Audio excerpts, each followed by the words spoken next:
안녕하세요. 법률정보쇼 각향기 변호사입니다.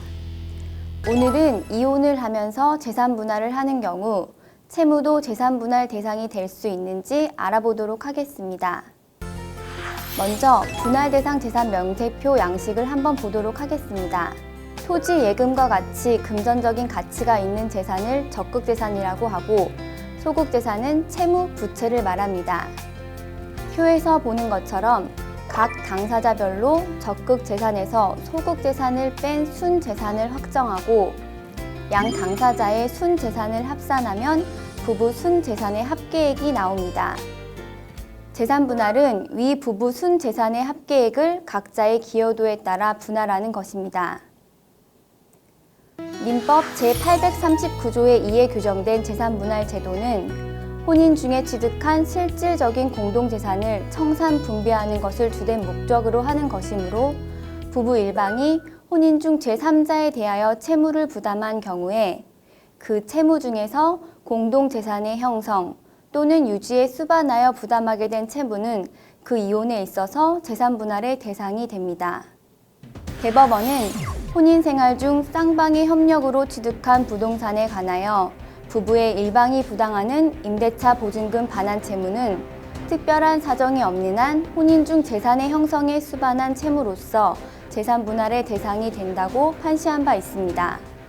보증채무는 현실화 여부가 불확실하고 보증채무를 변제하더라도 주채무자에 대해 구상권을 실시할 수 있으므로 원칙적으로 분할 대상 재산에서 제외됩니다. 만약 부부가 각각 주채무자와 연대보증인인 경우에는 원칙적으로 주채무자의 소극재산에만 산입하고 연대보증인의 소극재산으로는 산입하지 않습니다. 영업상 채무에 대하여는 대법원은 파탄 이전의 정상적인 혼인생활 중에 주수입원으로 영위하였던 사업상의 거래관계에서 발생하여 상대방도 용인하였던 채무는 결국 부부 공동의 이익을 위한 것으로 공동재산의 형성에 수반하여 부담한 것이라고 평가하여야 한다고 판시하여서 사업상의 채무도 분할 대상 재산이 될 수 있습니다. 그러나 많은 경우 채무액 상당의 영업상 채권의 존재가 추단되어서 분할 대상에서 제외되는 경우가 많습니다. 조세채무는 이미 발생한 경우에는 분할 대상 재산에 포함되지만 아직 발생하지 않았다면 인정되지 않습니다. 대법원은 재산분할을 위해 부동산의 처분이 불가피하더라도 아직 처분이 되지 않았다면 그에 따라 부과될 양도소득세 상당액을 미리 공제하여서 재산의 가액을 산정할 수는 없다고 판시한 바 있습니다.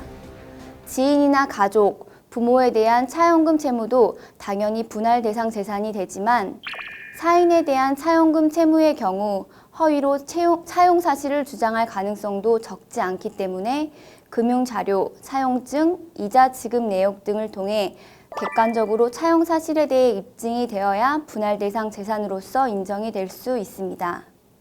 쌍방의 소극재산 총액이 적극재산 총액을 초과하여 재산 분할을 한 결과가 결국 채무의 분담을 정하게 되는 경우에도 재산 분할이 가능할까요? 대법원은 이혼 당사자 각자가 보유한 적극재산에서 소극재산을 공제하는 등으로 재산 상태를 따져본 결과 재산분할 청구의 상대방이 그에게 기속되어야 할 몫보다 더 많은 적극재산을 보유하거나 소극재산의 부담이 더 적은 경우에는 적극재산을 분배하거나 소극재산을 분담하도록 하는 재산분할은 어느 것이나 가능하다고 보아야 하고 후자의 경우라고 하여 당연히 재산분할 청구가 배척되어야 한다고 할 것은 아니다. 그러므로 소극재산의 총액이 적극재산의 총액을 초과하여 재산분할을 한 결과가 결국 채무의 분담을 정하는 것이 되는 경우에도 법원은 그 채무의 성질, 채권자와의 관계, 물적 담보의 존부 등 일체의 사정을 참작하여 이를 부담하게 하는 것이 적합하다고 인정되면 그 구체적인 분담의 방법 등을 정하여 재산분할 청구를 받아들일 수 있다 할 것이다. 그것이 부부가 혼인 중 형성한 재산관계를 이혼에 즈음하여 청산하는 것을 본질로 하는 재산분할 제도의 취지에 맞고 당사자 사이의 실질적인 공평에도 부합한다고 판시하여서 채무 초과의 경우에도 재산 분할이 가능하다고 보았습니다. 그렇다면 이런 경우 어떻게 될까요? 혼인 기간 중 채무의 증가로 10억 원의 재산이 2억 원으로 줄었다면 채무만에 대해서만 재산 분할 청구를 하는 것도 가능할까요?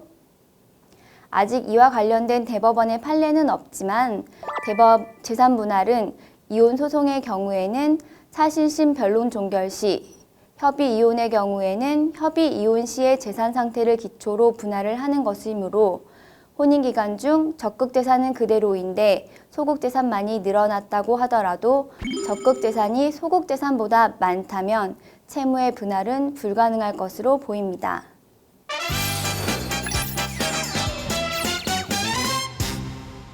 이번 주제, 채무도 재산 분할 대상이 되는지에 관한 키포인트는 혼인 기간 중 공동 재산의 형성 또는 유지에 수반하여 부담하게 된 채무는 당연히 분할 대상이 되고 쌍방의 소극 재산 총액이 적극 재산 총액을 초과하여 재산 분할의 결과가 채무의 분담을 정하는 결과가 되더라도 이러한 채무의 분할에 관한 재산 분할 청구도 가능하다는 것입니다.